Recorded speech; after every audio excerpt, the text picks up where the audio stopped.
सहनाववतु सहनौ भुनक्तु सह वीर्यङ्करवावहै तेजस्विनावधीतमस्तु मा विद्विषावहै। ॐ शान्ति शान्ति शान्तिः। ॐ नारायणं पद्मभुवं वसिष्ठं शक्तिं च तत्पुत्रपराशरं च व्यासं शुकं गौडपदं महान्तं गोविन्दयोगीन्द्रमथस्य शिष्यं श्रीशङ्कराचार्यमथस्य पद्मपादं च हस्तामलकं च शिष्यं तं तोटकं वार्तिककारमन्यान् अस्मद्गुरून् सन्ततमानतोऽस्मि। शङ्करं शङ्कराचार्यं केशवं बादरायणं सूत्रभाष्यकृतौ वन्दे भगवन्तौ पुनः पुनः। सूत्रभाष्यप्रणेतारौ वेदान्ताब्जप्रभाकरौ वन्दे परस्परात्मानौ बादरायणशङ्करौ। श्रुतिस्मृतिपुराणानाम् आलयं करुणालयं नमामि भगवत्पादं शङ्करं लोकशङ्करं। नमामि भगवत्पादशङ्करं लोकशङ्करं। वन्दे तं सच्चिदानन्दं यतिवर्यं महामतिं वेदवेदान्तसारज्ञं सद्गुरुं प्रणतोऽस्म्यहम्। सदाशिवसमारम्भां शङ्कराचार्यमध्यमाम् अस्मदाचार्यपर्यन्तां वन्दे गुरुपरम्पराम्। ॐ नमो ब्रह्मादिभ्यो ब्रह्मविद्यासम्प्रदायकर्तृभ्यो वंशर्षिभ्यो नमो महद्भ्यो नमो गुरुभ्यः। सर्वोपप्लवरहितः प्रज्ञानघनः प्रत्यगर्थो ब्रह्मैवाहमस्मि ब्रह्मैवाहमस्मि। अधीहि भगवो ब्रह्म श्रीमच्छङ्कर भगवत्पूज्यपादमहासद्गुरुभ्यो नमः। श्री श्री सच्चिदानन्देन्द्र सरस्वती सद्गुरुभ्यो नमः। यो ब्रह्माणं विदधाति पूर्वं यो वै वेदांश्च प्रहिणोति तस्मै तन्मदेवमात्मबुद्धिप्रकाशं मुमुक्षुर्वै शरणमहं प्रपद्ये। ॐ शान्ति शान्ति शान्तिः।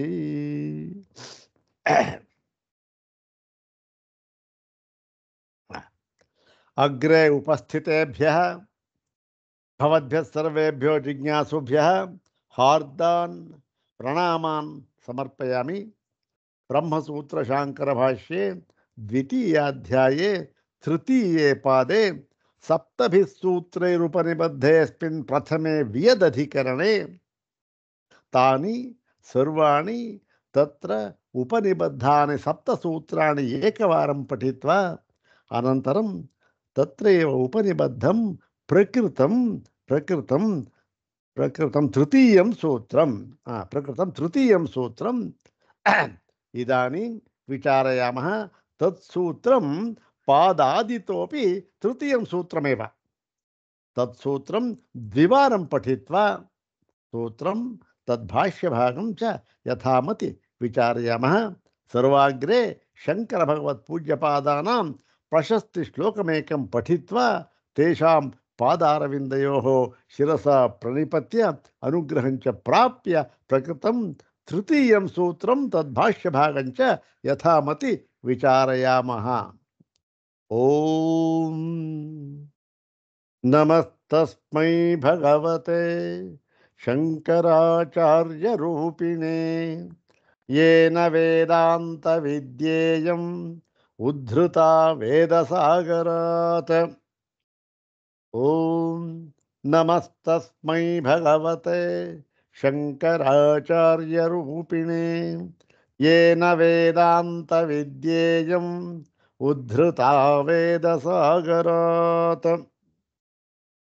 ಅಥ ಶ್ರೀಮಚ್ಛಂಕರ ಭಗವತಃ ಕೃತೌ ಶಾರೀರಕಮೀಮಾಂಸಾ ಭಾಷ್ಯೆ ದ್ವಿತೀಯೇ ಅವಿರೋಧಾಧ್ಯಾಯೇ ತೃತೀಯೇ ಪಾದೇ ಪ್ರಥಮಂ ಸಪ್ತಸೂತ್ರಾತ್ಮಕಂ ವಿಯದಧಿಕರಣಂ.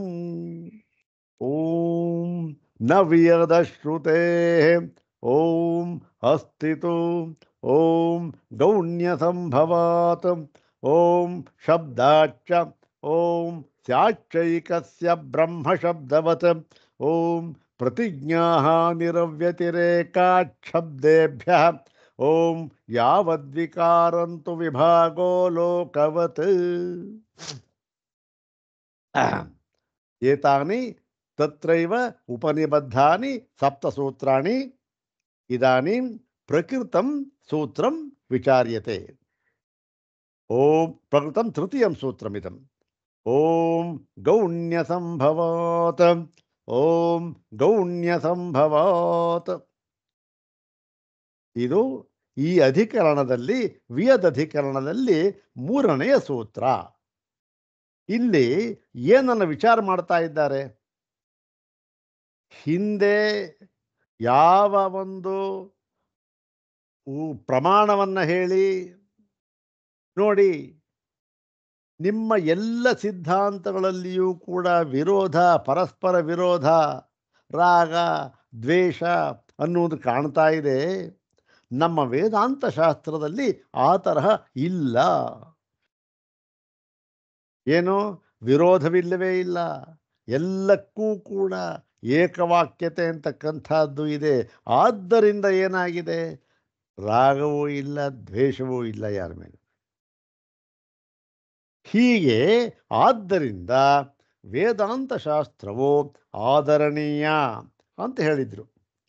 ಅದರ ಮೇಲೆ ಈಗ ಚರ್ಚೆ ನಡೀತಾ ಇದೆ. ನೋಡಿ ಸ್ವಾಮಿ, ವೇದಾಂತ ಶಾಸ್ತ್ರದಲ್ಲಿ ಯಾವ ವಿರೋಧವೂ ಇಲ್ಲ, ಪೂರ್ತಿಯಾಗಿ ಏಕವಾಕ್ಯತೆ ಅಂತಕ್ಕಂಥದ್ದು ಕಾಣ್ತಾ ಇದೆ ಅಂತ ನೀವೇನು ಹೇಳಿದಿರೋ ಅದು ಸರಿಯಲ್ಲ. ಯಾತಕ್ಕಪ್ಪ ಅಂತಂದರೆ ನೋಡಿ, ಒಂದೊಂದು ಕಡೆ ಒಂದೊಂದು ವೇದಾಂತದಲ್ಲಿ ಒಂದೊಂದು ವಿಧವಾಗಿ ಹೇಳಿರುವುದು ಕಂಡು ಬರುತ್ತಿದೆ. ಮುಖ್ಯವಾಗಿ ಹಿಂದೆಯೂ ಕೂಡ ವಿರೋಧ ಮತ್ತು ಯಾವುದು ಅಂಶವನ್ನು ಇಟ್ಟುಕೊಂಡು ಹೇಳಿದ್ರು? ಈ ಉತ್ಪತ್ತಿಯನ್ನು ಕಾರ್ಯಕಾರಣ ಪ್ರಕೃತಿ ಕಾರ್ಯಕಾರಣ ವಿಷಯವನ್ನು ಇಟ್ಕೊಂಡು ಹೇಳಿದ್ರು. ಇಲ್ಲೂ ಅದೇ ಕಾರ್ಯಕಾರಣ ವಿಷಯದಲ್ಲಿ ಒಮ್ಮತ ಇದೆಯಾ ಸ್ವಾಮಿ ವೇದಾಂತದಲ್ಲಿ? ಖಂಡಿತವಾಗಿಯೂ ಇಲ್ಲ ಅಂತ ಹೇಳಿದ್ರೆ ಅದನ್ನು ಈಗ ಚರ್ಚೆ ಮಾಡ್ತಾ ಇದ್ದಾರೆ. ಮೊಟ್ಟ ಮೊದಲಿಗೆ ಓಂ ನ ವಿಯದ ಶ್ರುತೇ, ಆಕಾಶ ಹುಟ್ಟೋದಿಲ್ಲ. ಯಾಕೆ? ಶ್ರುತಿ ಇಲ್ಲ. ಒಂದು ಶ್ರುತಿ ನೋಡಿ, ಆಕಾಶಕ್ಕೆ ಉತ್ಪತ್ತಿ ಅಂತಕ್ಕಂಥದ್ದು ಇಲ್ಲ ಅಂತ ಒಂದು ಶ್ರುತಿ ಹೇಳ್ತಾ ಇದೆ. ಯಾವುದದು? ಛಾಂದೋಗ್ಯ. ಆಯಿತು, ಅದರಲ್ಲಾದರೂ ಕೂಡ ಏಕವಾಕ್ಯತೆ ಇದೆಯಾ ಸ್ವಾಮಿ ಅಂದರೆ ಇಲ್ಲ. ತೈತ್ರಿಯದಲ್ಲಿ ಹೇಳ್ತಾ ಇದೆ ಆಕಾಶವು ಉತ್ಪತ್ತಿಯಾಯಿತು ಅಂತ ಹೇಳ್ತಾ ಇದೆ. ನೋಡಿ, ಯಾವ ಆಕಾಶವನ್ನು ಉತ್ಪತ್ತಿ ಆಗಿಲ್ಲ ಅಂತ ಹೇಳಿತ್ತೋ ಅದನ್ನೇ ಇನ್ನೊಂದು ಶ್ರುತಿ ಹೇಳ್ತಾ ಇದೆ. ಯಾವುದದು? ನಿಮ್ಮ ವೇದಾಂತ ಆಕಾಶಕ್ಕೆ ಉತ್ಪತ್ತಿ ಇದೆ ಅಂತಕ್ಕಂಥದ್ದು. ಹೀಗೆ ಇದು ಇಲ್ಲಿ ಆ ವಿರೋಧಾವಿರೋಧಗಳನ್ನು ಚರ್ಚೆ ನಡೀತಾ ಇದೆ. ಈಗ ಆ ಎರಡೂ ಸೂತ್ರಗಳು ಆಯಿತು. ಈಗ ಪ್ರಕೃತ ಮೂರನೆಯ ಸೂತ್ರ. ಅದಕ್ಕೆ ಈ ಒಬ್ಬ ಆ ಚರ್ಚೆ ನಡೀತಾ ಇತ್ತಲ್ಲ, ಅಲ್ಲಿ ಕುಳಿತಿರತಕ್ಕಂಥ ಒಬ್ಬ ಅವನು ಏಕದೇಶಿ ಅಂತ ಹೇಳ್ತಾರೆ. ಅದಕ್ಕೆ ಅವನು ಏನು ಮಾಡ್ತಾನೆ? ಅವನು ಹೇಳ್ತಾನೆ, ನೋಡಿ ಸ್ವಾಮಿ, ನೀವು ಆಕಾಶಕ್ಕೆ ಉತ್ಪತ್ತಿ ಇಲ್ಲ ಅಂತ ಅವರು ಹೇಳಿದ್ದು ಸರಿಯಾಗಿದೆ. ಅದಕ್ಕೆ ನೋಡಿ, ನೀವು ಹೇಳಿದ್ರಲ್ಲ ಇಲ್ಲ ಇಲ್ಲ, ಆಕಾಶಕ್ಕೆ ಉತ್ಪತ್ತಿ ಇದೆ, ತೈತ್ತಿರಿಯ ಶ್ರುತಿಯಲ್ಲಿ ಆಕಾಶಕ್ಕೆ ಉತ್ಪತ್ತಿ ಇದೆ ಅಂತ ಹೇಳಿದ್ದಾರೆ ಅಂತ ಹೇಳಿದಿರಲ್ಲ, ಅದು ಏನು ಗೊತ್ತಾ ಸ್ವಾಮಿ? ತೈತ್ತಿರಿಯದಲ್ಲಿ ಆಕಾಶಕ್ಕೆ ಉತ್ಪತ್ತಿಯನ್ನು ಹೇಳಿರುವುದು ಅದು ಯಾವ ದೃಷ್ಟಿಯಿಂದ? ಗೌಣಿ ದೃಷ್ಟಿ. ಅದು ಗೌಣ ದೃಷ್ಟಿಯಿಂದ ಹೇಳಿದ್ದಾರೆ ಅಷ್ಟೇ, ಅದು ಮುಖ್ಯ ವೃತ್ತಿಯಿಂದ ಅಲ್ಲ ಅಂತ ಹೇಳ್ದ. ಅದು ಇವತ್ತಿನ ಭಾಷ್ಯ ಭಾಗ. ಎರಡಾಯಿತು.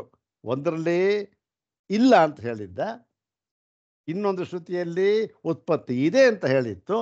ಇನ್ನೊಬ್ಬ ಬಂದ, ನೋಡಿ ಸ್ವಾಮಿ, ಉತ್ಪತ್ತಿ ಇಲ್ಲ ಅಂತ ಅನ್ನೋದೇ ಸರಿಯಾಗಿದೆ ಅವರು ಹೇಳಿದ್ದು, ಉತ್ಪತ್ತಿ ಇದೆ ಅಂತ ಶ್ರುತಿ ಇದೆಯಲ್ಲ ಅಂದರೆ ಉತ್ಪತ್ತಿ ಇದೆ ಅಂತ ಹೇಳಿರ್ತಕ್ಕಂಥದ್ದು ಅದು ಗೌಣಿ ವೃತ್ತಿಯಿಂದ ಅಷ್ಟೇ, ಮುಖ್ಯ ವೃತ್ತಿಯಿಂದಲ್ಲ.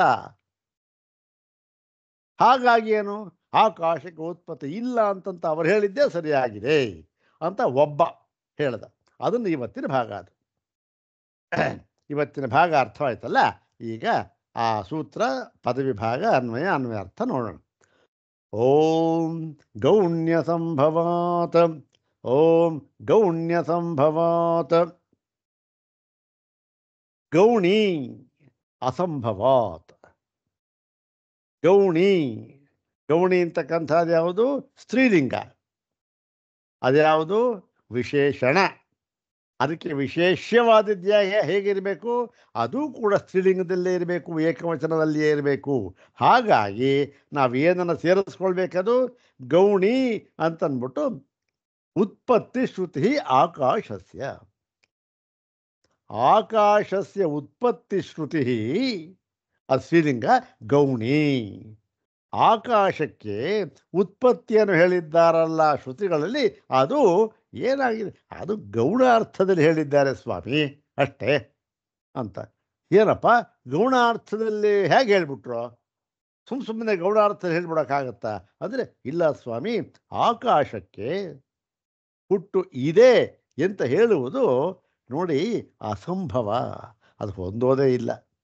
ಆಕಾಶಕ್ಕೆ ಹುಟ್ಟಿದೆ ಅಂತ ಹೇಳ್ತಕ್ಕಂಥದ್ದು ಅಸಂಭವ. ಆದರೂ ಕೂಡ ಹೇಳಿಬಿಟ್ಟಿದ್ದಾರಲ್ಲ ತೈತ್ತಿರಿಯ ಶ್ರುತಿಗಳಲ್ಲಿ, ಅಂದರೆ ಅದು ಗೌಣ ಅರ್ಥದಲ್ಲಿ ಹೇಳಿದ್ದಾರೆ ಅಂತ ಹೇಳಿಬಿಟ್ಟ. ಅದಕ್ಕೆ ಏನಾಯ್ತು ಈಗ? ಪದವಿ ಭಾಗ ಏನಾಯಿತು? ಗೌಣಿ. ಗೌಣಿ ಅಂತಂದ್ರೆ ಏನು? ಗೌಣಿ ಇಯಂ ವಿತ್ ವಿಯದುತ್ಪತ್ತಿವಾದಿನಿ ಶ್ರುತಿ. ಅಂದರೆ ಆಕಾಶೋತ್ಪತ್ತಿವಾದಿನಿ ಶ್ರುತಿ. ಆಕಾಶಕ್ಕೆ ಉತ್ಪತ್ತಿಯನ್ನು ಹೇಳತಕ್ಕಂಥ ಶ್ರುತಿ ಏನಾಗಿದೆ? ಅದು ಗೌಣವಾಗಿ ಹೇಳಿದ್ದಾರೆ ಅಷ್ಟೇ. ಗೌಣಿ ಕುತಃ ಯಾತಕ್ಕಪ್ಪ ಅಂದರೆ ಅಸಂಭವಾತ್. ಯಾವುದು? ಆಕಾಶೋತ್ಪತ್ತೇ ಅಸಂಭವಾತ್. ಅಂದರೆ ಆಕಾಶೋತ್ಪತ್ತಿ, ಆಕಾಶಕ್ಕೆ ಉತ್ಪತ್ತಿ ಎಂದು ಹೇಳಿರುವುದು ಅಸಂಭವಾತ್, ಅದು ಹೊಂದುವುದೇ ಇಲ್ಲ ಅಂತ ಹೇಳಿದ. ಇದು ಈ ಒಂದು ಸೂತ್ರದ ಅರ್ಥ. ಓಂ ಗೌಣ್ಯ ಸಂಭವಾತ್ ಏನಾಯಿತು? ಇಯಂ ವಿಯದುತ್ಪತ್ತಿವಾದಿನಿ ಶ್ರುತಿ ಗೌಣಿ ಕುತಃ ಆಕಾಶೋತ್ಪತ್ತೇ ಅಸಂಭವಾತ್, ಉತ್ಪತ್ತೇ ಅಸಂಭವಾತ್. ಈಗ ಆ ಭಾಷ್ಯ ಭಾಗವನ್ನು ನೋಡೋಣ. 91ನೇ ಭಾಷ್ಯ ಭಾಗ. ಅಸ್ಮಿನ್ ವಿಪ್ರತಿಷೇಧೆ ಕಶ್ಚಿತ್ ಆಹಾ. ಅಸ್ಮಿನ್ ವಿಪ್ರತಿಷೇಧೆ ಅಂದರೆ ಈ ಒಂದು ವಿರೋಧವಾದದಲ್ಲಿ ಅಂತ ಹೇಳಿ. ಯಾವುದು? ಇದೆ ಅಂತ ಒಬ್ಬ, ಆಕಾಶಕ್ಕೆ ಉತ್ಪತ್ತಿ ಇಲ್ಲ ಅಂತ ಇನ್ನೊಬ್ಬ, ಹೀಗೆ ವಿರೋಧ ಬಂತಲ್ಲ ಒಬ್ಬರಿಗೊಬ್ಬರು. ವಿರೋಧ ಬಂದ ಸಂದರ್ಭದಲ್ಲಿ ಈ ಒಂದು ಪ್ರಕರಣದಲ್ಲಿ ಕಶ್ಚಿತ್ ಆಹಾ, ಕಶ್ಚಿತ್ ಒಬ್ಬ, ಅಲ್ಲೇ ಒಬ್ಬ ಇದ್ದ, ಅವನು ಏಕದೇಶಿ, ಅವನು ಎದ್ದ ಹೇಳ್ದ. ಏನು ಅವನು ಹೇಳಿದ್ದು? ಅವನ ಅಭಿಮತ ಏನವನು? ಇಲ್ಲ ಸ್ವಾಮಿ, ಮೊದಲು ಹೇಳಿದ್ರಲ್ಲ ಅದು ಸರಿಯಾಗಿದೆ. ಏನಪ್ಪ ಮೊದಲು ಹೇಳಿದ್ದು? ನ ವಿಯದ ಶ್ರುತೇ, ಆಕಾಶಕ್ಕೆ ಉತ್ಪತ್ತಿ ಇಲ್ಲ ಅಂತ ಅವ್ರು ಹೇಳಿದ್ರಲ್ಲ ಸ್ವಾಮಿ, ಶ್ರುತಿಯನ್ನು ಉದಾಹರಿಸಿ, ಅದು ಸರಿಯಾಗಿದೆ. ಮತ್ತು ಇವ್ರು ಹೇಳಿದ್ರಲ್ಲಪ್ಪ ಇದೆ ಅಂತ. ಇವ್ರು ಹೇಳಿದ್ದ ಸ್ವಾಮಿ, ಇವ್ರು ಹೇಳಿದ್ದು ಆಕಾಶಕ್ಕೆ ಉತ್ಪತ್ತಿ ಇದೆ ಅಂತ ಶ್ರುತಿ ಹೇಳಿದ್ದು ನಿಜ, ಶ್ರುತಿಯಲ್ಲಿ ಹೇಳಿರುವುದು ನಿಜ. ಆದರೆ ಅದು ಹೇಗೆ ಹೇಳಿದ್ದಾರೆ, ಯಾವ ರೂಪದಿಂದ ಹೇಳಿದ್ದಾರೆ ಅಂತಂದರೆ ಅದು ಗೌಣಿ ವೃತ್ತಿಯಿಂದ ಹೇಳಿದ್ದಾರೆ ಅಂತ ಹೇಳಿದ. ಅಸ್ಮಿನ್ ಹೀಗೆ ವಿರೋಧವು ಉಂಟುವಾಗಿರುವಲ್ಲಿ ಒಬ್ಬ ಹೇಳ್ದ, ನಾಸ್ತಿ ವಿಯತಃ ಉತ್ಪತ್ತಿ. ನೋಡಿ ಸ್ವಾಮಿ, ಅವ್ರು ಹೇಳಿದ್ರಲ್ಲ ಆಕಾಶಕ್ಕೆ ಉತ್ಪತ್ತಿ ಇಲ್ಲ ಅಂತ, ಅದು ಸರಿಯಾಗಿದೆ. ಆಕಾಶಕ್ಕೆ ಉತ್ಪತ್ತಿ ಇಲ್ಲ. ಯಾಕೆ? ಅಶ್ರುತೇರೇವ. ಶ್ರುತಿ, ಇದಕ್ಕೆ ಶ್ರುತಿಯ ಬೆಂಬಲ ಇಲ್ಲ, ಶ್ರುತಿಯಲ್ಲಿ ಹೇಳಿಲ್ಲ. ಇದು ಯಾರು ಹೇಳಿದ್ದು? ಮೊಟ್ಟ ಮೊದಲನೇ ಹೇಳಿದ್ದ, ನ ವಿಯದ ಶ್ರುತೇ ಅಂತ ಹೇಳಿದ್ದ. ಅದನ್ನು ಅನುವಾದ ಮಾಡಿಕೊಂಡು ಇವನು ಹೇಳ್ತಾ ಇದ್ದಾನೆ, ಯಾರು ಇನ್ನೊಬ್ಬ, ಅವನೇನು ಮತ್ತೆ ಹೇಳಿದೆಯಲ್ಲಪ್ಪ ಅಂದರೆ, ಯಾತು ಇತರ ವಿಯದುತ್ಪತ್ತಿವಾದಿನಿ ಶ್ರುತಿ ಉದಾಕೃತ ಸಾ ಗೌಣಿ ಭವಿತುಮರ್ಹತಿ. ನೋಡಿ, ಅವ್ರ ಪಕ್ಕದವರು ಹೇಳಿದ್ರಲ್ಲ ಸ್ವಾಮಿ, ಏನಂತ? ಓ, ಆಕಾಶಕ್ಕೆ ಉತ್ಪತ್ತಿ ಇದೆ ಎಂಬುದಾಗಿ ತೈತ್ರಿಯದಲ್ಲಿ ಹೇಳಿದೆ ಅಂತ ಹೇಳಿದ್ರಲ್ಲ. ಹೀಗೆ ಆ ಒಂದು ಇನ್ನೊಂದು ಕಡೆ ಇತರ ಉತ್ಪತ್ತಿವಾದಿನಿ ಶ್ರುತಿ ಅಂದರೆ, ಇತರ ಅಂದರೆ ಇನ್ನೊಂದು ಕಡೆಯಲ್ಲಿ ಹೇಳಿರತಕ್ಕಂತಹ ಆಕಾಶಕ್ಕೆ ಉತ್ಪತ್ತಿ ಇದೆ ಎಂದು ಹೇಳ್ತಕ್ಕಂತಹ ಶ್ರುತಿ ಇದೆಯಲ್ಲ, ಅದನ್ನು ಉದಾಹರಣೆ ಕೊಟ್ಟಿದ್ರಲ್ಲ ನೀವು ತೈತ್ರಿಯದಲ್ಲಿ, ತಸ್ಮಾದ್ವಾಯು ತಸ್ಮಾದಾತ್ಮನ ಆಕಾಶ ಸಂಭೂತಃ ಅಂತಂತ. ಅದು ಏನು ಗೊತ್ತೇನು? ಸಾ ಶ್ರುತಿ, ಸಾ ಅಂದರೆ ಸಾ ಶ್ರುತಿ, ಉತ್ಪತ್ತಿವಾದಿನಿ ಶ್ರುತಿ ಗೌಣಿ ಭವಿತು ಬರ್ತಿ. ಅದು ಗೌಣ ಅಂತ ಹೇಳುವುದಕ್ಕೆ ಯೋಗ್ಯವಾಗಿದೆ. ಅದು ಗೌಣಿ ಶ್ರುತಿ, ಅದು ಸ್ವಾಮಿ, ಮುಖ್ಯ ಶ್ರುತಿ ಅಲ್ಲ ಅದು. ಯಾಕಪ್ಪ ಗೌಣಿ ಅಂದರೆ, ಕಸ್ಮಾತ್, ಯಾತಕ್ಕೆ? ಕಸ್ಮಾತ್ ಕಾರಣಾತ್ ಅಸಂಭವಾತ್ ಅಂದರೆ, ಆಕಾಶಕ್ಕೆ ಉತ್ಪತ್ತಿ ಎನ್ನುವುದು ಹೊಂದುವುದೇ ಇಲ್ಲ, ಆದ್ದರಿಂದ ಅಂದ್ಬಿಟ್ಟ. ಉತ್ಪತ್ತಿ ಇಲ್ಲ, ಅದು ಹೇಳಿದ್ದಾರಲ್ಲ ಅಂದರೆ, ಹೇಳಿದ್ದಾರೆ ಅಂದರೆ ಏನೋ ಒಂದು ಗೌಡಿ ವೃತ್ತಿ ಅಂತ ಹೇಳಿದ್ದಾರೆ ಅಷ್ಟೆ. ಮೊದಲನೆಯವರು ಹೇಳಿದಾರಲ್ಲ ನವಿಯದ ಶ್ರುತೆ ಉತ್ಪತ್ತಿ ಇಲ್ಲ ಅಂತ, ಅದೇ ಸರಿಯಾಗಿದೆ ಅಂತ ಇವನು ಮೂರನೇವನಿವರು ಏಕರೇಶಿ ಇವನು ಹೇಳ್ಬಿಟ್ಟ. ಏನು? ಅಸಂಭವಾತ್, ಇದು ಹೊಂದದಿರುವುದರಿಂದ. ಏನು ಅಂತಂದರೆ, ಇವನು ಈ ಯಾರ ಒಂದು ಅಭಿಮಾನಿ ಇವನು? ನೋಡಿ, ಇದು ನಾವೊಂದು ಕಲ್ಪನೆ ಮಾಡ್ಕೊಳ್ಬೇಕು. ಏನು? ಸಭೆ ನಡೀತಾ ಇದೆ, ಇಲ್ಲಿ ಆಕಾಶಕ್ಕೆ ಉತ್ಪತ್ತಿಯನ್ನು ಹೇಳ್ತಾ ಇರ್ತಕ್ಕಂಥ ಒಂದು ಪಂಗಡ ಇದೆ, ಆಕಾಶಕ್ಕೆ ಉತ್ಪತ್ತಿಯನ್ನು ಹೇಳಿಲ್ಲ ಶ್ರುತಿಯಲ್ಲಿ ಅಂತಕ್ಕಂಥ ಇನ್ನೊಂದು ಪಂಗಡ ಇದೆ. ಅದನ್ನು ಇಬ್ಬರ ವಾದವನ್ನು ಕೇಳ್ತಾ ಇರತಕ್ಕಂತಹ ಶ್ರೋತೃಗಳಿದ್ದಾರೆ. ಅವರು ಶ್ರೋತೃಗಳು ಸಾಮಾನ್ಯರಲ್ಲ, ಅವರೂ ಕೂಡ ವಿದ್ವಾಂಸರೇ. ಯಾರು ನಮ್ಮ ಹಾಗೆ ಯಾರು ಸುಮ್ಮನೆ ಬಂದು ಕಾಲ ಕಳೆಯೋಕ್ಕೆ ಕೇಳ್ತಾ ಇಲ್ಲ. ಅವರೂ ಕೂಡ ಎಲ್ಲವೂ ಗೊತ್ತವರಿಗೆ, ಅದನ್ನು ಅವರು ಕೇಳ್ತಾ ಇದ್ದಾರೆ. ಹೀಗೆ 3 ಜನ.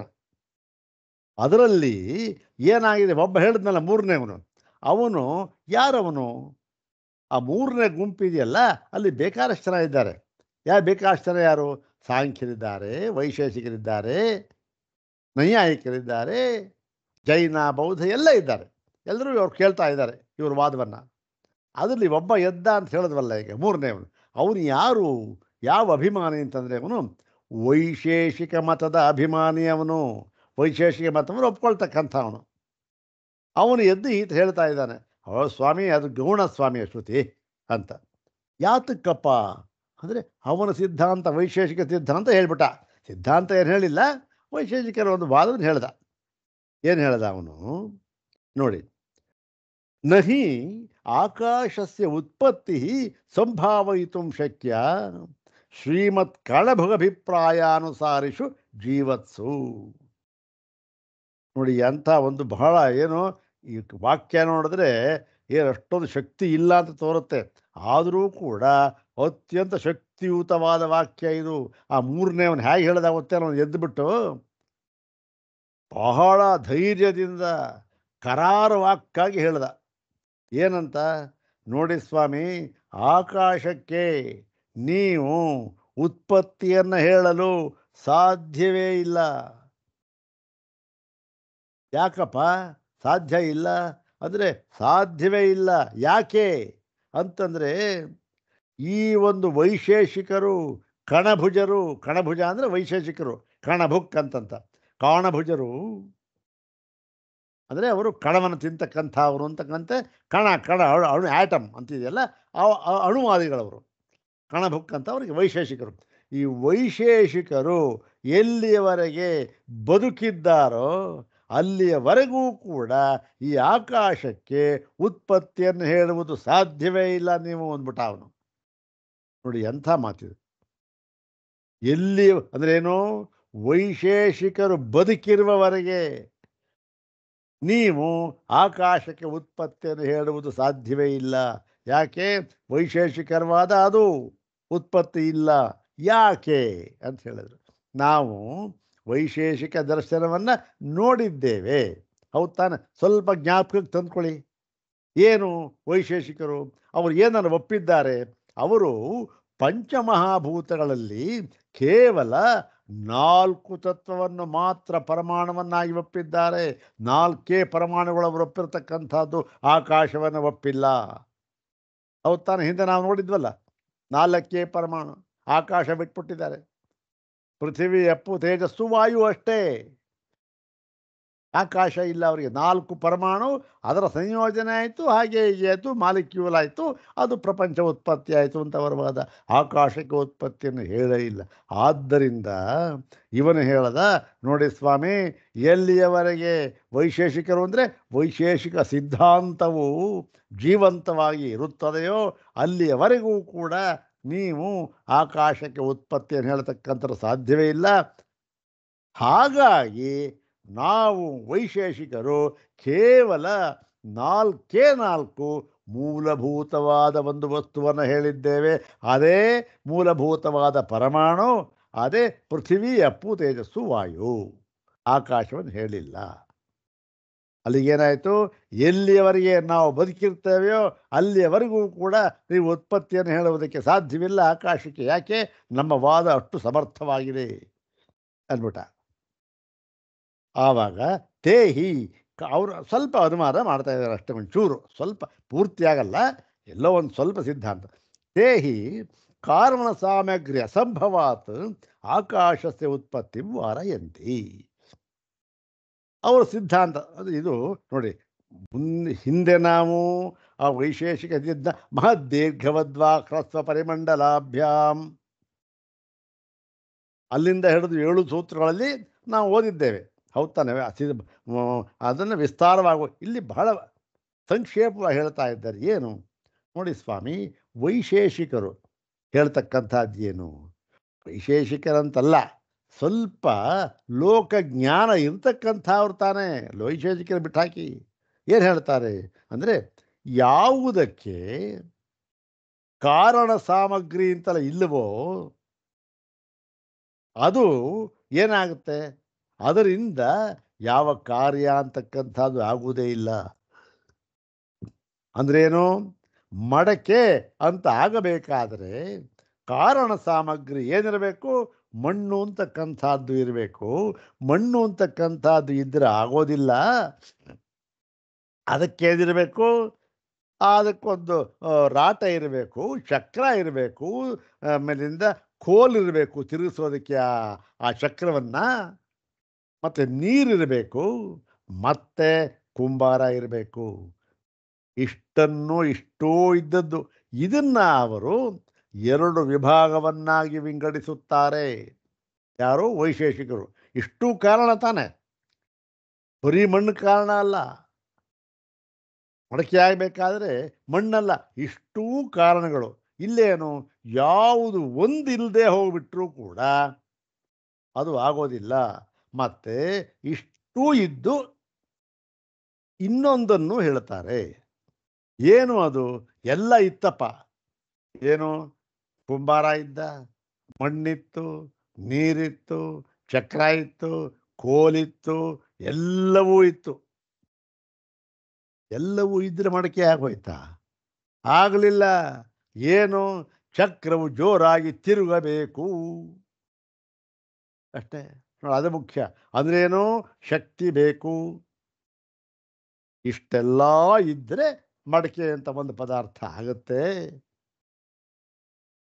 ಮತ್ತೆ ಈ ಒಂದು ಪದಾರ್ಥ ಆಗಬೇಕಾದರೆ ಈ ಕಾರಣ ಇದೆಯಲ್ಲ, ಅದನ್ನು ನಾವು ಇಷ್ಟೂ ಕಾರಣವನ್ನು 2 ವಿಧವನ್ನಾಗಿ ವಿಂಗಡಿಸಿಕೊಂಡಿದ್ದೇವೆ. ಯಾವುದದು? ಇದನ್ನ ಹಿಂದೆ ನಾವು ಓದಿದ್ವಿ. ಇದನ್ನೆಲ್ಲ ಒಂದೇನು ಸಮವಾಯಿ ಕಾರಣ ಮತ್ತೆ ಅಸಮವಾಯಿ ಕಾರಣ. ಹೌದ್ ತಾನೆ? ಇಷ್ಟೂ ಕಾರಣ ಇದೆ. ಇಷ್ಟೂ ಕಾರಣವನ್ನು ನಾವು ಎರಡು ಭಾಗವಾಗಿ ವಿಂಗಡಿಸಿದ್ದೇವೆ. ಹೇಗೆ ನೀವು ವೇದಾಂತಿಗಳು ಈ ಎಲ್ಲ ಕಾರಣವನ್ನೂ ಕೂಡ ನಿಮಿತ್ತ ಉಪಾದಾನ ಅಂತ ವಿಂಗಡಿಸಿಕೊಂಡಿದ್ದೀರೋ, ಅದೇ ತರಹ ನಾವು ವೈಶೇಷಿಕರು ಈ ಕಾರಣಗಳನ್ನೆಲ್ಲವನ್ನೂ ಕೂಡ ಸಮವಾಯಿ ಮತ್ತು ಅಸಮವಾಯಿ ಎಂಬುದಾಗಿ ಎರಡು ವಿಧವಾಗಿ ವಿಂಗಡಿಸಿಕೊಂಡಿದ್ದೇವೆ. ಅದು ಹೇಳ್ಬಿಟ್ಟ. ಇವಾಗ ಇಂತಹ ಕಾರಣವೇ ಇಲ್ಲದೇ ಹೋಗಿಬಿಟ್ಟರೆ ಕಾರ್ಯ ಹೇಗಾಗೋಕ್ಕೆ ಸಾಧ್ಯ ಅಂತ ಹೇಳಿ ಏನಾತ ಮುಂದೆ ಹೇಳ್ತಾ ಇದ್ದ ನೋಡಿ. ಈ ಆಕಾಶಕ್ಕೆ ಏನಾಗಿದೆ? ಏನೂ ಇಲ್ಲ. ಅದಕ್ಕೆ ಸಮವಾಯಿ ಕಾರಣವೂ ಇಲ್ಲ, ಅಸಮವಾಯಿ ಕಾರಣವೂ ಇಲ್ಲ, ಯಾವುದೂ ಇಲ್ಲ. ಹೌದು ತಾನೇಪ್ಪ? ಯಾವುದು ಕಾರಣ? ಆಕಾಶ ಮೊಟ್ಟ ಮೊದಲಿಗೆ ಅದು ಅವಯವವೇ ಅಲ್ಲ, ಅದು ವಸ್ತುವೇ ಅಲ್ಲ, ಅದು ಅಗ್ರಾಹ್ಯ. ಹೌದು ತಾನೆ? ಆದ್ದರಿಂದ ಏನಾಗುತ್ತೆ? ಅದಕ್ಕೆ ಕಾರಣವೇ ಇಲ್ಲದೆ ಇರೋದ್ರಿಂದ ಉತ್ಪತ್ತಿ ಸಾಧ್ಯವೇ ಇಲ್ಲ. ಮತ್ತು ಇನ್ನು ಮುಂದೆ ಹೇಳ್ತಾರೆ ಸಮವಾಯಿ. ಇಲ್ಲೇ ಹೇಳ್ಬಿಟ್ಟೆ, ಸಮವಾಯಿ ಅಸಮವಾಯಿ ನಿಮಿತ್ತ ಕಾರಣೇಭ್ಯೋ ಕಿಲ ಸರ್ವಂ ಉತ್ಪದ್ಯಮಾನಂ ಸಮುತ್ಪದ್ಯತೆ. ನೋಡಿ, ಎಲ್ಲ ಉತ್ಪಾದನೆಯಾಗತಕ್ಕಂತಹ ವಸ್ತುಗಳು ಕೂಡ ಏನಾಗಬೇಕು? ಆ ಉತ್ಪಾದನೆ ಆಗತಕ್ಕಂತಹ ವಸ್ತುಗೆ ಏನು ಹೆಸರು? ಕಾರ್ಯ ಅಂತ ಹೆಸರು. ಹೌದು ತಾನೆ? ಎಲ್ಲ ಕಾರ್ಯಗಳು ಕೂಡ ಎರಡು ವಿಧವಾದ ಕಾರಣದಿಂದ ಕೂಡಿರಬೇಕು. ಕಾರಣ ಇದ್ದರೆ ಆಗುತ್ತೆ, ಇಲ್ಲೇನಿಲ್ಲ. ಯಾವುದದು? ಸಮವಾಯಿ ಅಸಮವಾಯಿ ಮತ್ತು ಇಲ್ಲಿ ನಿಮಿತ್ತ ಕಾರಣ ಅಂತೂ ಹಾಕಿದ್ದಾರೆ. ಇರಲಿ, ಸಮವಾಯಿ ಅಸಮವಾಯಿ ನಿಮಿತ್ತ ಕಾರಣ. ಈ ಕಾರಣೇಭ್ಯ, ಈ ಕಾರಣಗಳಿಂದ ಎಲ್ಲವೂ ಕೂಡ ಉಂಟಾಗುವುದು ಕಂಡು ಬರುತ್ತಿದೆ. ಹೌದು ತಾನೆ? ಆದ್ದರಿಂದ ಮತ್ತು ದ್ರವ್ಯಸ್ಯ ಚ ಏಕಜಾತೀಯಕಂ ಅನೇಕಂಚ ದ್ರವ್ಯಂ ಸಮವಾಯಿ ಕಾರಣಂ ಭವತಿ. ಇನ್ನು ಸ್ವಲ್ಪ ಇದೆಲ್ಲ ಸ್ವಲ್ಪ ವಿವರಣೆ ಕೊಡುತ್ತೆ. ಪೂರ್ತಿ ವಿವರಣೆ ಕೊಟ್ಟಿತ್ತಲ್ಲಿ. ಸ್ವಲ್ಪ ದ್ರವ್ಯ ಒಂದು ಪದಾರ್ಥ ಆಗಬೇಕು ಅಂತಂದರೆ ಅದೇನು? ಒಂದೇ ಜಾತಿಯ ಅನೇಕ ಸಂಖ್ಯೆಯುಳ್ಳ ಒಂದೇ ಜಾತಿಯವುಗಳು ಮತ್ತು ಒಂದೇ ದ್ರವ್ಯ ಮತ್ತು ಅನೇಕ ದ್ರವ್ಯಗಳು ಹೀಗೆ ಇದ್ದರೆ ಆರಂಭಕ ಅಂತಾಗತ್ತೆ. ಏನು ಅಂದರೆ ಸ್ವಲ್ಪ ಉದಾಹರಣೆ ಹೇಳಿದ್ರೆ ಗೊತ್ತಾಗತ್ತೆ ನೋಡಿ. ಈಗ ಒಂದು ಬಟ್ಟೆ ಅಂತ ಆಗಬೇಕಾದ್ರೆ ಏನದು? ಹತ್ತಿ ಅಂತ ಇರಬೇಕು. ಹೌದು ತಾನೆ? ಹತ್ತಿ ಇದ್ರೆ ಬಟ್ಟೆ ಆಗ್ಬಿಡುತ್ತಾ? ನೂಲು ಅಂತ ಬೇಕು. ಎಲ್ಲವೂ ಏನಾಯಿತು? ಹತ್ತಿ ಒಂದು, ನೂಲು ಒಂದು. ಮತ್ತೆ ನೂಲಿದ್ಬಿಟ್ರೆ ಬಟ್ಟೆ ಆಗೋಯ್ತಾ? ಅಂತಹ ನೂಲುಗಳೇನು? ಸಣ್ಣದಾಗಿರತಕ್ಕಂಥ ತಂತುಗಳು ಎಷ್ಟಿರಬೇಕು? ಒಂದು ಧೋತಿ ಒಂದು ಪಂಚೆ ಆಗಬೇಕಾದ್ರೆ ಸಾವಿರಾರು ಇರಬೇಕು. ಹೌದು ತಾನೆ? ಅದನ್ನು ಇಲ್ಲಿ ಹೇಳ್ತಾ ಏಕಜಾತೀಯಕಂ ಅನೇಕಂಚ. ಒಂದೇ ಜಾತಿ ನೂಲು ಅಂತ ಒಂದೇ ಜಾತಿ, ಅದೇನಾಗಿದೆ? ಅನೇಕವಾಗಿರಬೇಕು. ಮತ್ತೆ ಅನೇಕಂಚ ಹೀಗಿದ್ದಾಗ ಒಂದು ಪಂಚೆಗಳು ಅಂತಾಗ್ಬೋದು, ಬೇಕಾದಷ್ಟು ದ್ರವ್ಯಗಳು ಉತ್ಪತ್ತಿ ಆಗ್ಬೋದು. ಮತ್ತೆ ಈ ಒಂದು ಯಸ್ಮಿನ್ ಸಮವಾಯಿ ಕಾರಣೇ ಸತಿ ಅಸಮವಾಯಿ ಕಾರಣೇ ಚ ತತ್ ಸಂಯೋಗೆ ಆಕಾಶ ಉತ್ಪದ್ಯೇತ. ಹೀಗೆ ಏನಾಗಿದೆ? ಈ ಒಂದು ಸಮವಾಯಿ ಕಾರಣದಲ್ಲಿ ಸಮವಾಯಿ ಕಾರಣ ಮತ್ತು ಅಸಮವಾಯಿ ಕಾರಣ ಎರಡೂ ಕೂಡ ಸಮವಾಯಿ ಕಾರಣದಲ್ಲಿ ಅಸಮವಾಯು ಸಂಯೋಗವಾದರೆ ಮಾತ್ರ ಏನಾಗುತ್ತೆ? ಒಂದು ಪದಾರ್ಥ ಅಂತ ಆಗುತ್ತೆ. ಸಂಯೋಗವಾಗದೇ ಇದ್ದರೆ ಆಗೋದೇ ಇಲ್ಲ. ಏನಾಗಿದೆ? ಚಕ್ರ ಒಂದು ಕಡೆ ಇದೆ, ಮಣ್ಣೊಂದು ಕಡೆ ಇದೆ, ಕುಂಬಾರ ಒಂದು ಕಡೆ ಇದ್ದಾನೆ, ಕೋಲೊಂದು ಕಡೆ ಇದೆ. ಮತ್ತು ಇಷ್ಟೆಲ್ಲ ಒಂದು ಕಡೆ ಇದ್ದರೂ ಕೂಡ ಅದಕ್ಕೆ ಭ್ರಮಣ ಅಂತ ಹೇಳ್ತಾರೆ. ಭ್ರಮಣ ಅಂತಕ್ಕಂಥ ವ್ಯಾಪಾರ ಇಲ್ಲ. ಇವೆಲ್ಲ ತರ್ಕಶಾಸ್ತ್ರದಲ್ಲಿ ವಿಸ್ತಾರವಾಗಿ ಬರ್ತಕ್ಕಂಥ ಇದು ವ್ಯಾಪಾರ ಅಂತ ಅದಕ್ಕೆ ಹೆಸರು. ಆ ವ್ಯಾಪಾರ ಇಲ್ಲ. ಇಷ್ಟೆಲ್ಲ ಒಂದೊಂದೊಂದೊಂದು ಕಡೆ ಇರುವಾಗ ಹೇಗಾಗುತ್ತೆ? ಆಗೋದಿಲ್ಲ ಅಂಥೇಳಿ ಏನಾಗಬೇಕು? ಎಲ್ಲದರ ಸಂಯೋಗವಾಗಬೇಕು. ಹೌದು. ನಿಮ್ಮ ಆಕಾಶಕ್ಕೆ ಏನಿದೆ ಸ್ವಾಮಿ? ಇದ್ಯಾವುದೂ ಇಲ್ಲ. ಮತ್ತೆ ಹೀಗಿದ್ದರೆ ಆಕಾಶ ಅಂತಕ್ಕಂಥ ಒಂದು ಉತ್ಪತ್ತಿ ಆಗತ್ತೆ. ಮತ್ತೆ ಏನಾಗಿದೆ ಈಗ? ತದಭಾವಾತ್ತು ತದನುಗ್ರಹ ಪ್ರವೃತ್ತಂ ನಿಮಿತ್ತ ಕಾರಣಂ ದೂರಾಪೇತಮೇವ ಆಕಾಶತೆ ಭವತಿ. ಇವೆಲ್ಲ ಅಭಾವ ಇಲ್ಲದೆ ಇರೋದ್ರಿಂದ, ಇವೆಲ್ಲ ಇದ್ದರೆ ಮಾತ್ರ ಕಾರ್ಯವಾಗಬಹುದಾದ್ದರಿಂದ ತದನುಗ್ರಹ ಪ್ರವೃತ್ತಂ. ಏನು? ಇವೆಲ್ಲ ಅನುಗ್ರಹವಾದ ಅನುಗ್ರಹ ಸಂಯೋಗ ಒಂದು ಒಟ್ಟು ಕೂಡಿ ಆದರೆ ಮಾತ್ರ. ಆವಾಗ ಏನಾದ್ರೆ ನಿಮಿತ್ತ ಕಾರಣಂ, ಒಂದು ನಿಮಿತ್ತ ಕಾರಣ ಅಂತ ಯಾವುದು ಇದೆಯಲ್ಲ ಇದ್ರೆ ಆಗುತ್ತೆ. ಅದೆಲ್ಲ ಏನಾಗಿದೆ? ಈ ಆಕಾಶಕ್ಕೆ ದೂರಾಪೇತಮೇವ. ಎಲ್ಲ ಏನೋ ಇಲ್ಲವೇ ಇಲ್ಲ, ದೂರಾಪೇತ ಅಷ್ಟೆ. ಹತ್ರನೂ ಬರೋ ಹಾಗಿಲ್ಲ ಇವೆ ಕಾರಣಗಳು. ದೂರದಿಂದಲೇ ತಳ್ಳಿ ಹಾಕ್ಬಿಡ್ಬೇಕು ಇವೆಲ್ಲ. ಒಂದು ಕಾರಣ ಇಲ್ಲವೇ ಇಲ್ಲ ಇವಕ್ಕೆಲ್ಲ, ಯಾವುದೂ ಇಲ್ಲವೇ ಇಲ್ಲ. ದೂರಾಪೇತ ಅದೇನೋ ಬೋರ್ಡ್ಗೂ ಇಲ್ಲ ಅಂತಾರಲ್ಲ, ಆ ಥರ ಹತ್ರನೂ ಬರೋ ಹಾಗಿಲ್ಲ ಈ ಕಾರಣಗಳು. ಮತ್ತೆ ಉತ್ಪತ್ತಿ ಮತ ಅಂಚ, ಇಲ್ಲಿ ಆಕಾಶಕ್ಕೆ ಉತ್ಪತ್ತಿ ಇಲ್ಲ ಅಂತ ಸಿದ್ಧ ಮಾಡ್ದ. ಇನ್ನು ಆ ಅವನೇನು ಹೇಳಿದ್ದ ಮೊದಲು? ಆಕಾಶಕ್ಕೆ ಉತ್ಪತ್ತಿ ಇಲ್ಲ ಮತ್ತು ತೇಜಸ್ಸಿಗೆ ಉತ್ಪತ್ತಿ ಇದೆ ಅಂತ ಹೇಳಿದ್ದ. ಯಾವುದು? ತೇಜೋಬನ್ನ ಅಂತ ಹೇಳಿದ್ವಲ್ಲ, ತೇಜೋಬನ್ನಕ್ಕೆ ಉತ್ಪತ್ತಿ ಇದೆ ಅಂತ ಹೇಳಿದ್ವಲ್ಲ. ಆ ಇವಾಗ ಅದನ್ನು ತೇಜಕ್ಕೆ ಉತ್ಪತ್ತಿ ಇದೆ ಅಂತ ಸಿದ್ಧ ಮಾಡ್ಬೇಕು ಇವಾಗ. ಆಕಾಶಕ್ಕೆ ಉತ್ಪತ್ತಿ ಇಲ್ಲ ಅಂತ ಆಯಿತು, ತೇಜಕ್ಕೆ ಉತ್ಪತ್ತಿ ಇದೆ ಅಂತ ಸಿದ್ಧ ಮಾಡ್ತಾರೆ. ಇವಾಗ ಅದನ್ನು ಮಾಡ್ತಾರೆ. ಇವಾಗ ಉತ್ಪತ್ತಿಮತಾಂಚ ತೇಜ ಪ್ರಭೃತೀನಾಂ ಪೂರ್ವೋತ್ತರ ಕಾಲಯೋ ವಿಶೇಷ ಸಂಭಾವ್ಯತೆ. ಮತ್ತು ಈ ಒಂದು ತೇಜ ಪ್ರಭೃತೀನಾಂ, ತೇಜವೇ ಮೊದಲಾದ, ಅದೇನು? ತೇಜಸ್ಸು, ಅಪ್ಪು ಮತ್ತು ಅನ್ನ. ತೇಜಸ್ಸು, ಅಪ್ಪು ಮತ್ತು ಈ ಒಂದು ಪೃಥ್ವಿ, ಇವುಗಳಿಗೆ ಏನಾಗಿದೆ? ಉತ್ಪತ್ತಿ ಇದೆ. ಯಾಕೆ ಉತ್ಪತ್ತಿ ಇದೆ ಅಂತಂದರೆ ಪೂರ್ವೋತ್ತರ ಕಾಲಯೋಹೋ, ಅಂದರೆ ಅದು ಉತ್ಪಾದನೆಯಾದ ಮೇಲೆ ಮತ್ತು ಉತ್ಪಾದನೆಯಾಗುವುದಕ್ಕಿಂತ ಮುಂಚೆ ಒಂದು ವಿಶೇಷ ಅಂತಕ್ಕಂಥದ್ದು ಇದೆ. ಏನದು ಅಂದರೆ ಪ್ರಾಗುತ್ಪತ್ತೇ ಪ್ರಕಾಶಾದಿ ಕಾರ್ಯಂ ನ ಬಭೂವ ಪಶ್ಚಾಚ್ಚ ಸಂಭವತಿ ಪಶ್ಚಾಚ್ಚ ಭವತಿ ಇತಿ. ಒಂದು ತೇಜಸ್ಸು ಒಂದು ಕಾರ್ಯ ಆಯಿತು, ಯಾವುದೋ ಅಣು ಸಂಯೋಗವಾಯಿತು ಅಂತ ಹೆಚ್ಕೊಳ್ಳಿ. ಅದು ಆಗುವುದಕ್ಕಿಂತ ಮುಂಚೆ ಪ್ರಕಾಶ ಎಂಬತಕ್ಕಂತಹ ಗುಣ ಅದಕ್ಕೆ ಇರಲಿಲ್ಲ, ಸಂಯೋಗವಾಯಿತು. ಏನಾಯಿತು? ತೇಜಸ್ಸು ಉತ್ಪತ್ತಿಯಾಯಿತು. ಉತ್ಪತ್ತಿಯಾದ ಮೇಲೆ ಅದಕ್ಕೆ ಪ್ರಕಾಶತ್ವವು ಬಂದಿತು. ಹೀಗೆ ಏನಾಗುತ್ತೆ? ಅದಕ್ಕೆ ಒಂದು ಒಂದು ಗುಣ ಕಂಡು ಬರುತ್ತೆ, ಸಂಯೋಗ ಕಂಡು ಬರುತ್ತೆ. ಆಕಾಶಕ್ಕೆ ಯಾವ ಗುಣ ಇದೆ? ಮುಂಚೆ ಗುಣವೇ ಇಲ್ಲ ಆಕಾಶಕ್ಕೆ. ಹೌದಾನೆ? ಒಂದು ಹೇಳ್ಬೋದು ನೀವು ಶಬ್ದ ಗುಣಕಮಾಕಾಶಂ ಅಂತ ಹೇಳ್ಬಹುದು. ಆದರೆ ಶಬ್ದ ಗುಣಕಮಾಕಾಶಂ ಅಂತ ಹೇಳ್ತಕ್ಕಂಥದ್ದು ಯಾವ ದೃಷ್ಟಿಯಿಂದ? ಪಂಚಭೂತಗಳ ಒಂದು ದೃಷ್ಟಿಯಿಂದ ಅಷ್ಟೇ. ಈ ಒಂದು ಆಕಾಶಕ್ಕೆ ಶಬ್ದ ಗುಣಕಮ ಪಂಚಭೂತಗಳ ದೃಷ್ಟಿಯಿಂದ. ಆದರೆ ಆಕಾಶವತ್ ಸರ್ವಗತಶ್ಚ ನಿತ್ಯ ಅಂತ ಹೇಳುವಾಗ ಯಾವ ಆಕಾಶವನ್ನು ಹೇಳಿತ್ತೋ ಅದು ಭೂತಾಕಾಶವಲ್ಲ. ಏನು ಹೇಳಿತ್ತದು? ಅದು ಈ ಪರಮಾರ್ಥವೇ ಆಗಿರತಕ್ಕಂಥದ್ದು. ಅಲ್ಲಿ ಏನು? ಯಾವ ಗುಣವೂ ಇಲ್ಲ. ಇಲ್ಲಿ ಏನಾಗಿದೆ? ಪಾಂಚಭೌತಿಕವಾದ ಆಕಾಶದಲ್ಲಿ ಗುಣ ಇದೆ. ಪಾಂಚಭೌತಿಕ ಬಂದು ಅದು ಆಕಾಶ, ಅದು ಗುಣ ಇದೆ. ಹೀಗಾಗಿ ಇಲ್ವೇ ಆಗೋದು. ಕಿಂ ಹಿ ಪ್ರಾಗುತ್ಪತ್ತೇ ಅನವಕಾಶಂ ಅಸುಶಿರಂ ಅಚ್ಛಿದ್ರಂ ಬಭೂವ ಇದು ಶಕ್ಯತೆ ಅಧ್ಯವಸಾತು. ಅಲ್ಲಪ್ಪ, ಈಗ ಈ ಪ್ರಾಗುತ್ಪತ್ತೇ ಅಂದರೆ ಉತ್ಪತ್ತಿಗಿಂತ ಮುಂಚೆ ಏನಾಗಿದೆ? ಇದು ಅನವಕಾಶಂ, ಇದಕ್ಕೆ ಅವಕಾಶ ಇಲ್ಲ ಅಂತ ಅನ್ನೋದಾಗಲಿ. ಅಸುಶಿರಂ, ಇದು ಸ್ಥೂಲ ಸೂಕ್ಷ್ಮ ಮತ್ತು ಸೂಕ್ಷ್ಮಾತಿ ಸೂಕ್ಷ್ಮ ಅಂತ ಒಂದು ಪದಾರ್ಥ ಹೇಳ್ತಾ ಇದ್ದಾರೆ. ಅನವಕಾಶಂ ಅಂದರೆ ಅವಕಾಶ ಇಲ್ಲದೆ ಇಲ್ಲ. ಅವಕಾಶ ಅಂತಕ್ಕಂಥದ್ದು ಇಲ್ಲ ಅಂತ ಅನ್ನೋದು ಯಾವಾಗ? ಇದು ಒಂದು ಸ್ಥೂಲವಾದ ಒಂದು ಪದಾರ್ಥ, ಅದಕ್ಕೊಂದು ಜಾಗ ಅಂತ ಇದ್ದರೆ ಅವಕಾಶ ಅಂತ ಹೇಳ್ತಾರೆ. ಅಸುಶಿರಂ, ಸುಶಿರ ಅಂತ ಹೇಳೋದು ಯಾವಾಗ? ಅದಕ್ಕಿಂತ ಸೂಕ್ಷ್ಮವಾದತಕ್ಕಂಥದ್ದು. ಇವಾಗ ಯಾವುದು?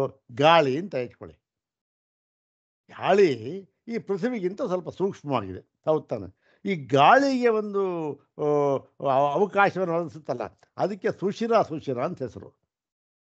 ನಾವು ಈಗ ಇಲ್ಲಿ ಪುಸ್ತಕ ಇದೆ, ಪುಸ್ತಕ ಈ ಜಾಗಕ್ಕೆ ಇದು ಬಹಳ ಒಂದು ಸ್ಥೂಲವಾದದ್ದಿದು. ಇದು ಇದು ಅವಕಾಶಕ್ಕೆ ಕೊಟ್ಟಿರ್ತಕ್ಕಂಥದ್ದು ಆಕಾಶ. ಸುಷಿರ ಅಂದರೆ ಸೂಕ್ಷ್ಮವಾಗಿರ್ತಕ್ಕಂಥ ಪದಾರ್ಥಕ್ಕೆ ಅವಕಾಶ ಕೊಡ್ತಕ್ಕಂಥದ್ದು. ಅಚ್ಛಿದ್ರ ಅಂದರೆ ರಂಧ್ರ ಯಾವುದು ಅಂತ, ಅದು ಇವೆಲ್ಲ ಸ್ವಲ್ಪ ಸ್ವಲ್ಪ ಸೂಕ್ಷ್ಮ, ಅದಕ್ಕೆ ಸೂಕ್ಷ್ಮ ಆಗಿರ್ತಕ್ಕಂಥದ್ದಕ್ಕೆ. ಇದು ಏನಂದರೆ ಈ ಉತ್ಪತ್ತಿಗಿಂತ ಮುಂಚೆ ಇವು ಯಾವುದೂ ಕೂಡ ನಿಶ್ಚಯವನ್ನು ಮಾಡುವುದಕ್ಕೆ ಸಾಧ್ಯವಿಲ್ಲ. ಮತ್ತು ಪೃಥಿವ್ಯಾದಿ ವೈಧರ್ಮ್ಯಾಚ ವಿಭುತ್ವಾದಿ ಲಕ್ಷಣಾತ್ ಆಕಾಶಸ್ಯ ಅಜತ್ವ ಸಿದ್ಧಿ. ಈ ಒಂದು ಈ ಭೂಮಿಯ ಮುಂತಾದ ಎಲ್ಲಿವರೆಗೆ, ತೇಜಸ್ಸಿನವರೆಗೆ ಅಲ್ಲ ವಾಯುವಿನವರೆಗೆ 4 ಮೂಲಭೂತಗಳು ತಾರೆ, 4 ಇದೆಯಲ್ಲ, ಅದು ವೈಧರ್ಮ್ಯಾಚ, ಅದು ಒಂದಕ್ಕೊಂದು ವಿರುದ್ಧವಾದ ಧರ್ಮಗಳಿದೆ. ಮತ್ತು ಏನಾಗಿದೆ, ವಿಭುತ್ವ ಅಂತ ಒಂದಿದೆ, ಮತ್ತು ವಿಭುತ್ವ ಅಂದರೆ ವ್ಯಾಪಕತ್ವ. ಯಾವುದು, ಉದಾಹರಣೆಗೆ ಗಾಳಿ ವ್ಯಾಪಕತ್ವ ಇದೆ, ಭೂಮಿ ಪೃಥ್ವಿ ಅಷ್ಟೊಂದು ವ್ಯಾಪಕತ್ವ ಇಲ್ಲ. ಅದು ಹೀಗಾಗಿ ಈ ವೈಧರ್ಮ್ಯ ಇರೋದರಿಂದಲೂ ಕೂಡ ಆಕಾಶಕ್ಕೆ ಅಜತ್ವ ಅಂತಕ್ಕಂಥದ್ದು, ಅಂದರೆ ಹುಟ್ಟಿಲ್ಲ ಎಂಬತಕ್ಕಂಥದ್ದು ಸಿದ್ಧವಾಯಿತು. ಯಾಕೆ, ಈ ಆಕಾಶಕ್ಕೆ ಯಾವುದೂ ಇಲ್ಲ, ಏನು ವಿಭುತ್ವ ಅಂತಲೂ ಇಲ್ಲ, ಮತ್ತು ಸೂಕ್ಷ್ಮತ್ವ ಅಂತಲೂ ಇಲ್ಲ, ಏನೂ ಇಲ್ಲ. ಯಾಕೆ, ಇದಕ್ಕೆ ಅವಕಾಶ ಅಂತಕ್ಕಂಥದ್ದೇ ಇಲ್ಲ. ಅವಕಾಶವಿಲ್ಲದೆ ಇರತಕ್ಕಂಥದ್ದೇ ಅವಕಾಶ. ಅಂದರೆ ಒಂದು, ಇದಕ್ಕೆ ಯಾವ ಅವಕಾಶವೂ ಇಲ್ಲ, ಆದರೆ ಇದು ಎಲ್ಲದಕ್ಕೂ ಕೂಡ ಅವಕಾಶವನ್ನು ಕೊಡುವುದಾಗಿದೆ. ಅದಕ್ಕೆ ಆಕಾಶ ಅಂತ ಅದು ವೇದಾಂತ ಹೇಳಿರ್ತಕ್ಕಂಥ ತತ್ವ. ಇವರು ಹೇಳ್ತಾ ಇರ್ತಕ್ಕಂಥದ್ದು ಇಲ್ಲಿ ಪಂಚಭೌತಿಕವಾದ ಆಕಾಶ, ಅದಕ್ಕೆ ಇದನ್ನು ಹೇಳ್ತಾ ಇದೆ ಇಲ್ಲಿ. ಮತ್ತು ಯಾತಕ್ಕೆ ಈ ಆಕಾಶ, ಆದರೂ ಕೂಡ ತಸ್ಮಾತ್ ಆದ್ದರಿಂದ ಯಥಾಲೋಕೆ, ಲೋಕದಲ್ಲಿ ಆಕಾಶಂ ಕುರು, ಆಕಾಶೋ ಜಾತಃ, ಆಕಾಶವನ್ನು ಮಾಡು, ಆಕಾಶವು ಹುಟ್ಟಿತು. ಆಕಾಶವನ್ನು ಮಾಡು ಅಂದರೆ ಇಲ್ಲಿ ಆಕಾಶ ಅಂದರೆ ಅವಕಾಶ ಕೊಡು ಅಂತ ಅರ್ಥ. ಆಕಾಶೋ ಜಾತಃ, ಆಕಾಶ ಕೊಡು ಅಂತಂದರೆ ಏನಂದ್ರು, ಒಂದು ಯಾವ ಮನೆ ಇದೆಪ್ಪ, ಒಂದು ಕೊಠಡಿ ಇದೆ, ನಾವು ಕೊಡಪ್ಪ, ಮಲ್ಕೋಬೇಕು ಕೊಡಪ್ಪ ಅಂತಾನೆ ಅಷ್ಟೆ. ಆಕಾಶೋ ಜಾತಃ, ಆಕಾಶ ಹುಟ್ಟಿತು ಅಂತಾನೆ. ಯಾವ ಆಕಾಶ ಹುಟ್ಟಿತು, ಮುಂಚೆ ಬೈಲಿತ್ತು, ಮನೆ ಕಟ್ಕೊಂಡ, ಗೃಹಾಕಾಶ ಹುಟ್ಟಿತು. ಏವಂಜಾತಿಯೇ, ಇದು ಯಾವುದಿದು, ಆಕಾಶ ಕೊಡು ಅಂತ, ನನಗೆ ಮಲ್ಕೊಳ್ಳೋ ಜಾಗ ಕೊಡು ಅಂದರೆ ಆಕಾಶ ಕೊಡು ಅಂತಂತ. ಮನೆ ಕಟ್ಟದ, ಗೃಹಾಕಾಶ ಹುಟ್ಕೊಂತು ಅಂತ. ಇಲ್ಲಿ ಆಕಾಶ ಅಂತ ಶಬ್ದ ಬಳಸ್ತಾನೆ, ಆದರೂ ಕೂಡ ಏನಿದು ಅರ್ಥವಿಲ್ಲ. ಗೌಣ ಪ್ರಯೋಗೋ ಭವತಿ, ಇದು ಗೌಣ ಪ್ರಯೋಗ, ಅಂದರೆ ಗುಣಕ್ಕೆ ಸಂಬಂಧಪಟ್ಟಿದ್ದು ಅಲ್ವಾ. ಇಲ್ಲಿ ಯಾವುದೋ ಒಂದು ಗುಣಕ್ಕೆ ಪ್ರಯೋಗವಾಗುತ್ತೆ, ಅದಕ್ಕೆ ಅದು ಅಲ್ಲೇ ಒಂದು ಗುಣ ಹೀಗೆ. ಆದ್ದರಿಂದ ಇದು ಆಕಾಶವನ್ನು ಮಾಡು, ಆಕಾಶ ಹುಟ್ಟಿತು, ಮನೆ ಕಟ್ಟದ ಅಂತ ಹೇಳಿದ್ರು ಗೌಣ ಪ್ರಯೋಗ ಇದು. ಮತ್ತು ಇಲ್ಲೇ ಉದಾಹರಣೆ ಕೊಡ್ತಾರೆ. ಯಥಾಚ ಘಟಾಕಾಶ, ಕರಕಾಕಾಶ, ಗೃಹಾಕಾಶ ಇತಿ ಏಕಸ್ಯಾಪಿ ಆಕಾಶಸ್ಯ ಏವಂಜಾತೀಯಕೋ ಭೇದವ್ಯಪದೇಶೋ ಗೌಣೋ ಭವತಿ. ಇದು ಬಹಳ ಮುಖ್ಯವಾದ ನೋಡಿ. ಆಕಾಶ ಇರತಕ್ಕಂಥದ್ದು ಒಂದು, ಆದರೂ ಕೂಡ ಏನು, ಮನೆ ಕಟ್ಟದ ಮನೆ ಆಕಾಶ ಆಯಿತು, ಮಡಕೆ ಇಟ್ಟ ಮಡಕೆ ಆಕಾಶ ಆಯಿತು, ಕುಡಿಕೆ ಇಟ್ಟ ಕುಡಿಕೆ ಆಕಾಶ ಆಯಿತು, ಹೌದಾ. ಇನ್ನೊಂದು ಮಠ ಇಟ್ಟ ಮಠಾಕಾಶ ಆಯಿತು. ಹೀಗೆ ಒಂದೇ ಆಕಾಶಕ್ಕೆ ಈ ರೀತಿಯಾದ ಅನೇಕ ಜಾತಿಯ ಭೇದ ಅಂತಕ್ಕಂಥದ್ದು ಕಂಡು ಬರುತ್ತಲ್ಲ. ಈ ಆಕಾಶ ಆ ಆಕಾಶ ಅಂತ ಹೇಳ್ತಾರಲ್ಲ, ಇಲ್ಲೆಲ್ಲವೂ ಕೂಡ ಆಕಾಶವನ್ನು ಗೌಣವಾಗಿ ಆಕಾಶವು ಗೌಣವಾಗಿ ಪ್ರಯೋಗಿಸಲ್ಪಟ್ಟಿದೆ ಅಷ್ಟೇ. ಗೃಹಾಕಾಶ ಅಂತ ಇಲ್ಲ, ಆಕಾಶ ಇದೆ ಗೌಣವಾಗಿ. ಯಾಕೆ, ಗೃಹ ಇದೆಯಲ್ಲ ಅದಕ್ಕೆ ಗೌಣ. ಮಠ ಇದೆ ಅದಕ್ಕೆ, ಮಡಕೆ ಇದೆ ಹಾಗೆ ಗೌಣವಾಗಿ ಪ್ರಯೋಗ. ಅದೇ ರೀತಿ ಇಲ್ಲವೂ ಕೂಡ ಅಂತ ಹೇಳ್ತಾ ಇದ್ದಾನೆ ನೀವು. ಗೃಹ ಭೇದ ಗೌಣ ವೇದೇಪಿ, ವೇದದಲ್ಲಿಯೂ ಕೂಡ ಇದು ಈ ತೈತ್ತಿರಿಯ ವಾಜಸರಿಯ ಬ್ರಾಹ್ಮಣದಲ್ಲಿ ಬಂದಿರತಕ್ಕಂಥದ್ದು. ವೇದೇಪಿ ಅರಣ್ಯ